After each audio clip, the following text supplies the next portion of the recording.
You're going to have to turn it on. Good morning, good morning. Good morning, Director Powell, the meeting's beginning to go back. Thank you all for joining us. Welcome to the board meeting, the State Board of Community Corrections. We're very pleased to have you all here. We're going to begin today by swearing in a new member of the board.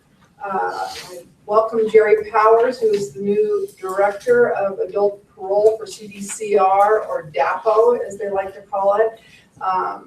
It's our pleasure to have him on the board. He, previous to this small job, he was the Chief Probation Officer in Los Angeles, and prior to that, the Chief Probation Officer in Stanislaus County. So we do know that Chief Powers cannot hold a job, but other than that, it is our pleasure to have him here today. Anybody want to make a remark prior to swearing him in, or a complaint, or anything? I can tell Mr. Steinhardt's ready. Well, my hair couldn't help herself. I'm a Jerry Powers fan, and I thought he'd been on the board before, and he denies it. Yeah. So this is his first assignment here, so welcome. Yes, yes. And Jerry, if you wouldn't mind standing, we'll do the formal swearing in. Which is your good side? Either side's good for me. That's not right. Yet again, I do not want to diminish this job. I, state your name, I, Jerry Powers, do solemnly swear that I will support and defend solemnly swear that I will support and defend the Constitution of the United States the Constitution of the United States and the Constitution of the State of California and the Constitution of the State of California against all enemies, foreign and domestic, against all enemies, foreign and domestic, that I will bear true faith and allegiance that I will bear true faith and allegiance to the Constitution of the United States to the Constitution of the United States and the Constitution of California, and the Constitution of the State of California, that I take this obligation freely that I take this obligation freely without any mental reservations without any mental reservation or purpose of evasion, or purpose of evasion, and that I will well and faithfully and that I will well and faithfully discharge the duties upon which I am about to enter. discharge the duties upon which I'm about to enter. Congratulations, Jerry. Would you like to say a few words, Jerry? Let's get this meeting started. All right. We signed up. It's, if that it will be wasn't a for theme. this meeting, I would be at the Prop 57 hearing in the Senate, so. Yes, well, hopefully we'll get done and we can get you over there as soon as possible.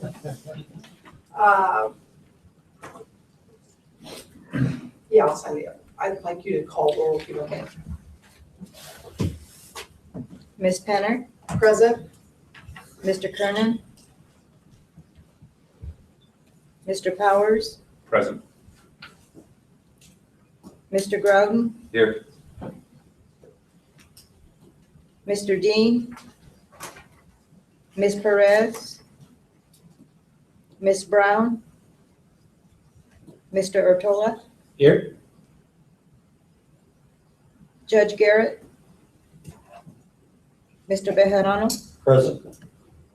Mr. Budnick, Mr. Steinhardt, Here. Ms. Tornauer. Here. We have a quorum. Thank you. Barely have a quorum. We had a couple of call-ins this morning. People are ill, and we did know previously that a number of board members would be unable to attend. I appreciate very much all of you making it today. It would be a very fast meeting if we didn't have a quorum. I'd like to acknowledge Erin McGuire, our general counsel, is present with us today.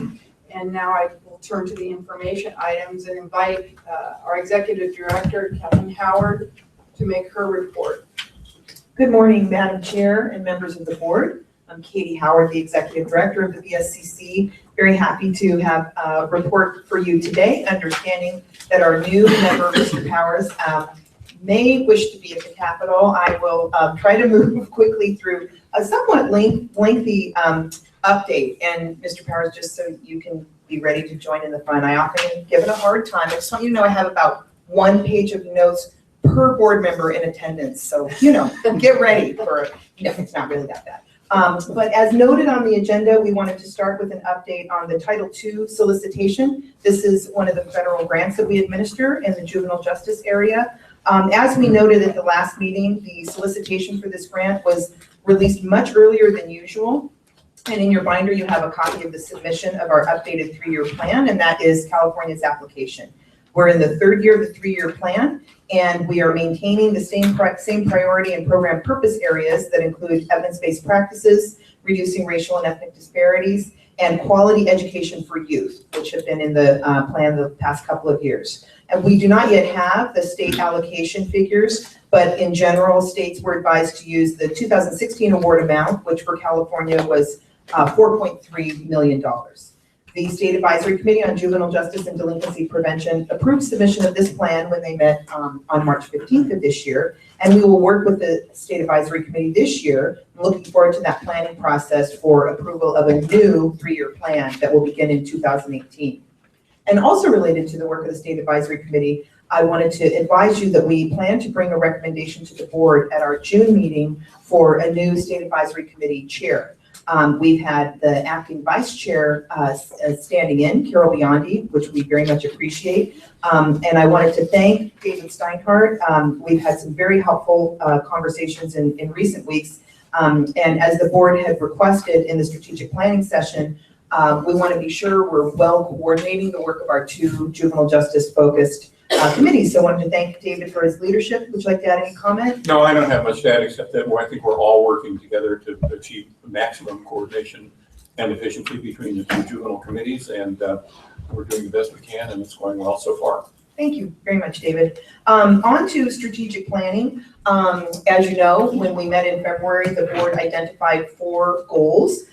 We have taken the ideas from the board meeting and did a little bit of additional wordsmithing and sent those board goals back to your back for your feedback, got a couple of additional suggestions. And in terms of the internal work here at the BSCC, we had an all-staff meeting on March 20th and had a really excellent planning session on those board goals. The staff worked in groups, 1 per goal, to develop objectives to help reach the goals. We're now, as the next step, if you recall the graphic, we're developing strategies and performance indicators for measuring success toward those goals.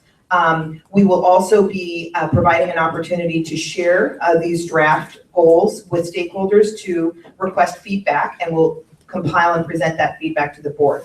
So we want you to know, basically today, by way of update, that we're on track to present recommendations to you and public feedback at the September board meeting.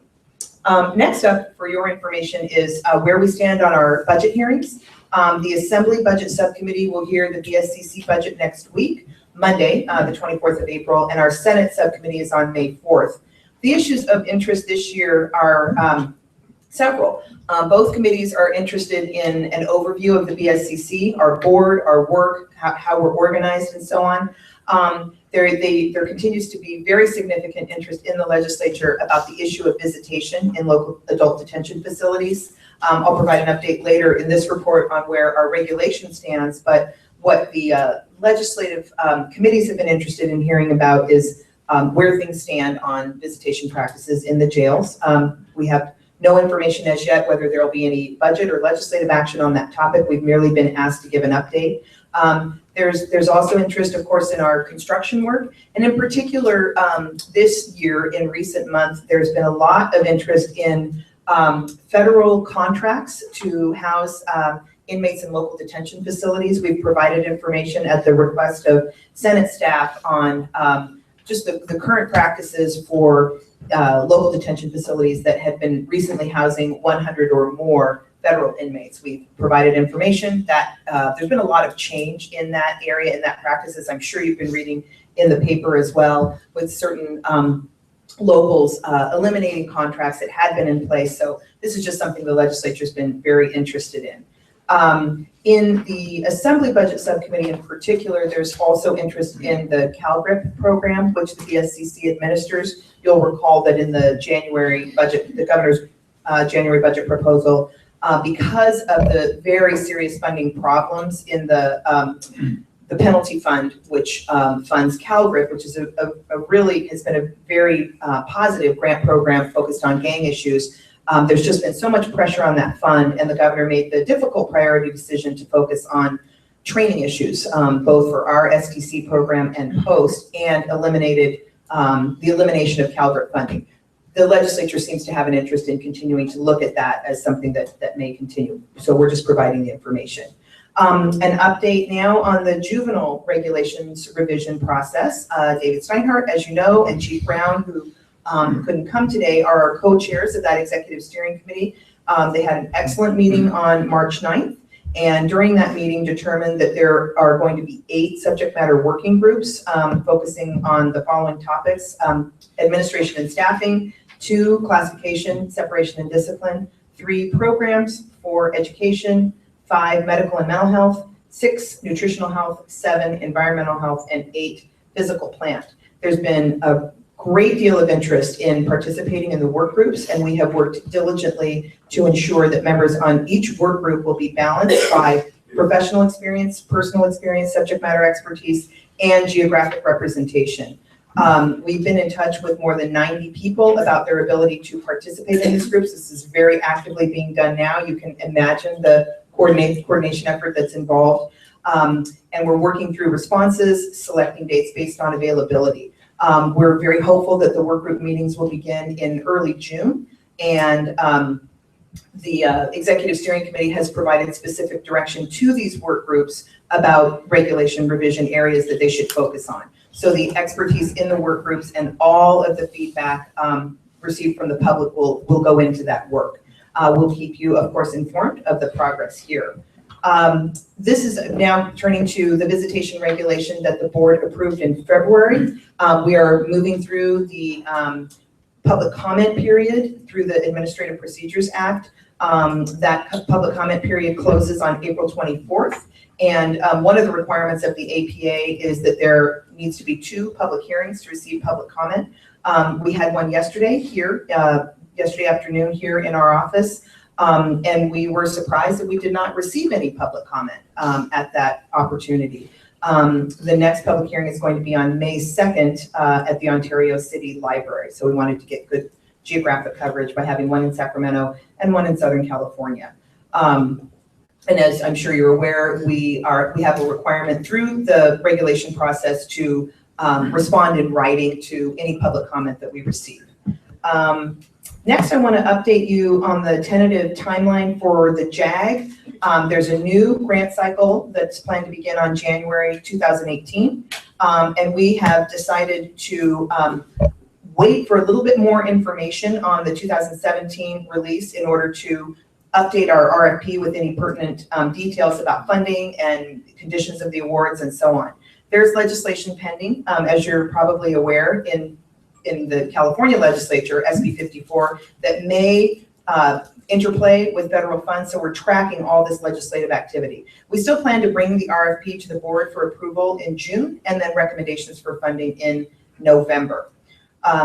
We also wanted to let you know that for the current JAG grantees during the current grant period, some of those grantees had some startup delays, and we are checking now with grantees to see if they would like to avail themselves of a no-cost extension so that they can use what would otherwise be unspent money at the end of this year, so they could run their programs for up to an additional year. And if there is interest in that, we'll provide a formal recommendation to you in June.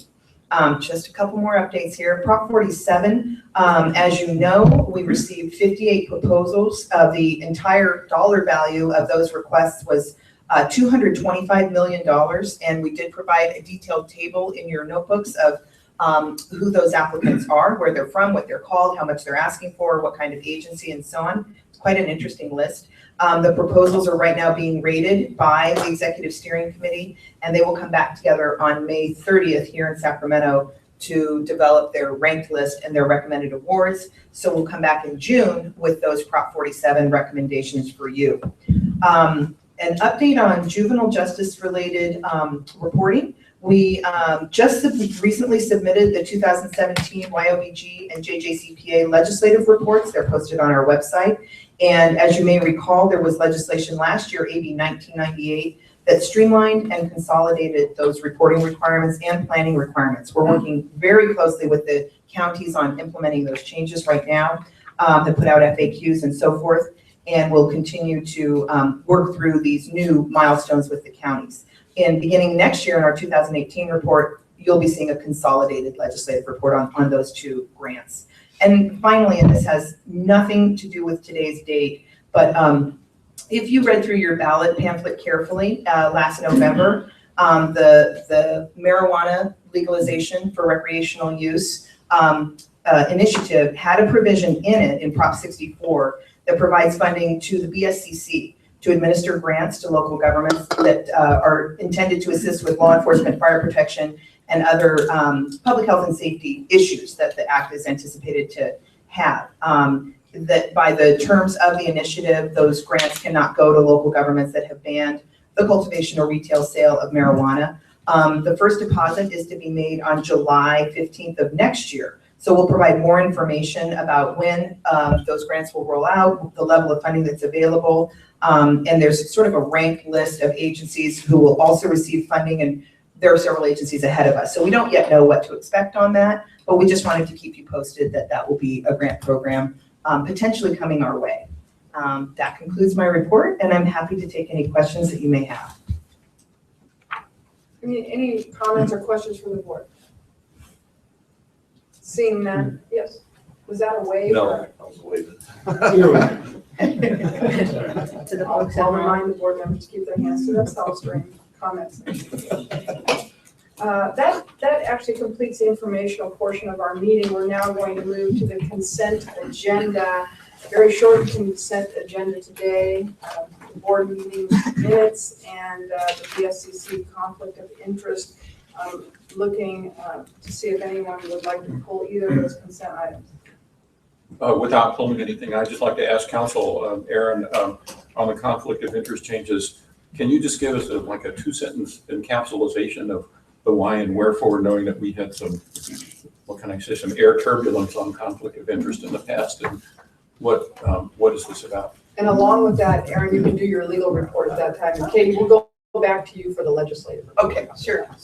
I think I'm getting a flashing light that the battery has died on this microphone. Push it up. It's because the executive director. That had to be said. Nice pitch. I will try to keep this short. I do not have a legal update for the board today.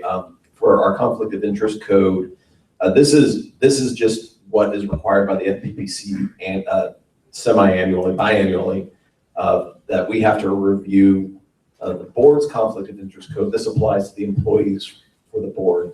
And so looking at what our last conflict of interest code was, we had a few new positions that were created for the board, including the general counsel position. Our communications director is also part of the executive team. So we're adding those positions into our conflict of interest code so that those positions have to file Form 700s. We also looked at the code, and we're collapsing some of the requirements. So we had field representatives, which is the sort of broad-based classification, that high-level position in the board. And they were sort of filing Form 700 based on what division that we're in. It didn't make a lot of sense once we sat down and reviewed that. We want to have those high-level employees making sure that they disclose their financial interests, if they're working on grant programs, if they're working on the CFC construction programs. And we have moved field representatives across different divisions at different times. So we just want to make sure that all the reporting requirements are consistent with our employees. So that's sort of just the summary of what we're doing as it applies to our reporting requirements for our employees. Any other questions, comments? Thank you, Aaron. Katie, you want to do the legislative report? Thank you. Thank you, Madam Chair. We've included in your binder, as usual, an information item, which is a table of the bills that are that we are tracking this year. These generally have BSCC related requirements or potential impacts on programs that we administer. It's simply there for your interest, and if there are any questions, I'm happy to take them.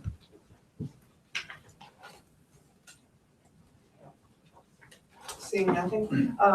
Just a reminder to the audience, if you are wishing to make public comments today on any other agenda items, there are cards in the back of the room that should be handed to Tracy so that we can get you in the queue for your remarks. As I say that,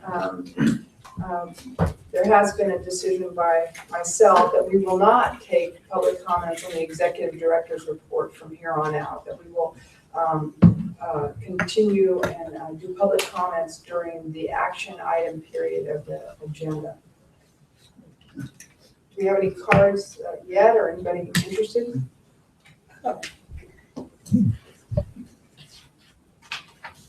You don't have And then can I ask, yes, sorry, Tracy. no card. Anybody from the public, would you like to pull an agenda item from the consent calendar? Seeing none, I'm looking for public comments on any issue on the consent agenda. Hearing no comments, I'd ask for a motion and a second from the board. So moved. Second. Motion carries, the consent agenda is adopted, and now moving to the discussion items. Item C, the Law Enforcement Assisted Diversion Program. Colleen, good morning. Good morning, Madam Chair and board members. I'm Colleen Stoner, and I'm a field representative here at the board, and I'm presenting agenda item C. This is an action item requesting the approval of the funding recommendations made by the Executive Steering Committee for the Law Enforcement Assisted Diversion Pilot Program, which I will refer to as LEAD going forward.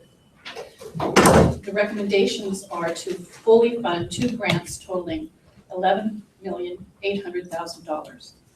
Senate Bill 843 established the LEAD program, which is to be administered by the BSCC. The goal is to improve public safety and reduce recidivism by increasing access to and the use of social services, while at the same time reducing the costs of repeated incarceration. It's modeled after the LEAD project in Seattle, Washington. This project will divert individuals who may be arrested for or who have a history of low-level drug use or prostitution. And they'll refer them to social services in lieu of prosecution. Services provided may include, but are not limited to, case management, housing, medical care, mental health care, substance use disorder treatment, employment training. The bill provided that up to 3 local jurisdictions could be selected through a competitive bid process. $15 million was appropriated from the general fund for this project, and the board was authorized to spend up to $550,000 of that amount to contract with an outside evaluator to determine the program's effectiveness, and to develop a second contract with experts in the implementation of the LEAD program to provide technical assistance to the selected grantees. We're in the final stages of a contract with the California State University, Long Beach for the project evaluation, and are also near completion with a contract with the Seattle LEAD project for the technical assistance. A copy of SB 843 can be found in your board packet. The board's involvement with this LEAD project began at the September 2016 board meeting, when the board approved the use of the funding for this grant project and authorized an executive steering committee to be established to oversee the development of a request for proposal process. And the board appointed Chief Bejarano and Francine Tornor as the chairs and authorized the chairs to work with the staff to name the members of the executive steering committee. The names of the executive steering committee can also be found in your board packet in attachment C2. We want to thank Chief Bejarano and Francine Tornor for their leadership on this project, as well as the contributions of the members of the steering committee on this important effort. The executive steering committee came together for 2 days in October 2016 to receive information on the model from the Seattle LEAD experts and develop the program design, the application requirements, the technical components, the rating criteria, and the evaluation process that was contained in the request for proposals. The request for proposals was approved and released by the board at the November 18th board meeting and issued to the field on November 19th. The request for proposals is part of your board packet as attachments C3. The salient elements of this project is that it uses a collaborative model that allows law enforcement, social services, public defenders, and prosecutors to develop new and more effective approaches in working together on low-level drug use and prostitution. This is a community-based diversion program that uses community resources to increase public safety and order. It requires the commitment, buy-in, ongoing involvement from key stakeholders in the design, implementation, and the maintenance of the project. The partnership involves a voluntary agreement among independent stakeholders and decision makers, including public partners, to collaborate and share in the investments and the outcomes of the project. The client participation is voluntary in this program, and individuals entering the program may progress at their own pace without fear of being terminated from the program or prosecuted. They will not be denied services if they continue substance use or involvement in criminal activity. The eligible partners or applicants were cities and counties, and applicants were able to request up to $5,900,000 each. All applicants had to provide a 10% match. The BSCC received 2 proposals requesting $11,800,000 for the LEAD grant program, and these were forwarded to the Executive Steering Committee for reading and rating. The committee met on February 22nd to receive training on how to read and rate the proposals, and then came back on March 22nd to discuss their scores and develop their funding recommendations. A summary of the 2 programs is provided in C3. $14,450,000 was available for the grant award after deducting that $550,000 for the technical assistance and university evaluator contracts. $11,800,000 is proposed to be awarded. The remaining balance of $2,650,000 reverts to the general fund. So at this time, on behalf of the LEAD Project Executive Steering Committee, the staff recommends approval of the proposed grant awards. Thank you. Any discussion, comments by the board? Just comment again, I want to thank Francine again for active engagement leadership on the steering committee, all of the steering committee members, and also kudos again to BSCC staff for including the evaluators at the front end of the process. I think it's the first time that was done, which I thought was a great idea. And again, we're hopeful and we see a lot of potential that obviously there's a demonstrated need in LA County and San Francisco that they'll see some of the successes that we saw in Seattle. So looking forward to that. The board chair would like to thank the co-chairs. Yeah. It's always a heavy lift when you get involved in these. It's an enormous commitment. Anything from the public on this issue? Seeing none, any further discussion? None. I'd like to ask for a motion in a second. Motion to approve. Second. All in favor? Aye. Opposed? Abstained? Motion carries. Thank you. And this is an information item only, I believe, on Yes, it is. the working group on sexual assault. Hello, Allison. Hello and good morning, Madam Chair and board members. Allison Ganter, Deputy Director with Facility Standards and Operations Division. And I'm here to provide you with an update on the working group on sexual assault. We do intend to bring regulation revisions for your approval at the board meeting in June. But we do want to outline the work group's discussions and also release their initial recommendations to you and also to the public. As you recall, during the recent adult regulation revisions, there was a discussion about whether, and if so, how, Prison Rape Elimination Act standards known as PREA could be incorporated into Title 15 and Title 24 minimum standards. And some advocates recommended wholly incorporating PREA into Title 15 and into Title 24 standards. So in response, at the September board meeting, the board directed staff to convene a separate work group to review PREA standards and evaluate whether aspects of PREA could be incorporated into the BSCC minimum standards.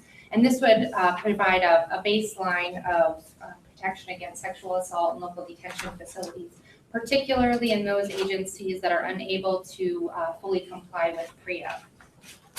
So in January, that group met, and that group included state and local corrections representatives, the ACLU and its Gender and Reproductive Justice Project, and former ACLU Representative Steve Meinrath.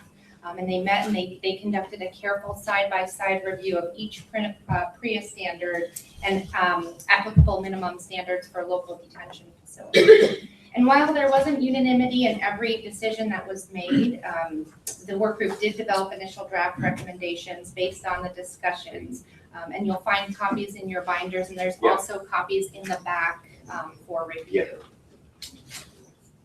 So it's important to note that two of the members of the work group, Melissa Goodman from the ACLU and Steve Meinrath, reiterated their position that they believe that all PREA standards should be fully incorporated into Title 15 and Title 24.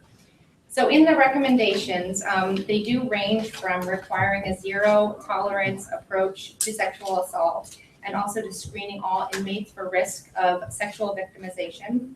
And an executive summary is included on page 6 and summarizes all of the recommendations if you don't feel like reading the whole entire report. But I do encourage you to take a look at the report. It is really a careful review. There's a lot of detail in the discussion. And in the appendix part of the document, there's comparisons of PREA and BSCC inspections, and also detail where PREA and BSCC standards do intersect. So there is some good information in there. So several of the work group recommendations are going to require incorporation of language into existing standards, and there's also some recommendations for a few new standards, such as offering confidential methods for inmates to report sexual assault and harassment, and also for third parties to report abuse and harassment to the facilities. We do intend to share this document and these recommendations with the upcoming juvenile regulation revisions work group. There's a lot of similarity between the PREA requirements for adult detention facilities and local juvenile detention facilities. There are some differences, but this will be a good place for that work group to start. When we do provide the regulation revisions, we will be going through the regular rulemaking process. And today's purpose was just to get the discussion and document and recommendations to you and to the public for review. So in closing, I also want to recognize Field Representative Steve Keithley, who worked really hard on this document. It's a really great product, and he's a really great resource to us here at the board. And I'm happy to take any questions you may have. Yes. Well, I was glad to see such a thorough report, although I haven't had time to look through every line of it, and I do look forward to doing that. And of course, you mentioned that this will be at issue in the juvenile facilities process as well. So this will be instructive, I think, to us as that ESC goes about its work and the working groups. I do have a question, Allison. In terms of the areas where there was not full agreement, can you just mention or tick off the 2 or 3 items that didn't gather full consensus that were perhaps most controversial? Not to go into a deep read, but what if any are likely to be the sort of remaining unresolved areas? Some of them related to training and data collection, I think, were the most difficult to gain consensus on. There are also some PREA standards that deal with qualifications for auditors, which would be something that would be outside the scope of the local facility operation. So it would be difficult to put those standards inside of our minimum standards. So those, just off the top of my head, are the ones where there wasn't that consensus, and where there's a belief that if we're going to do one, we should do them all, and we should incorporate fully. Anything else from the board members on this item? Anything from the public on this item? Thank you, Allison. A lot of hard work went into this, and it is really a comprehensive report. I appreciate it. Now moving swiftly to the portion of the meeting reserved for public comments. Are there any items that any member of the public would like to make a comment on at this juncture? It seems like we gotta be making a mistake, because this is super Setting a unusual. record. Setting a record. It must be Chevy Powers. Yeah. That's one explanation. Thank you all, and this meeting is adjourned. Short meeting.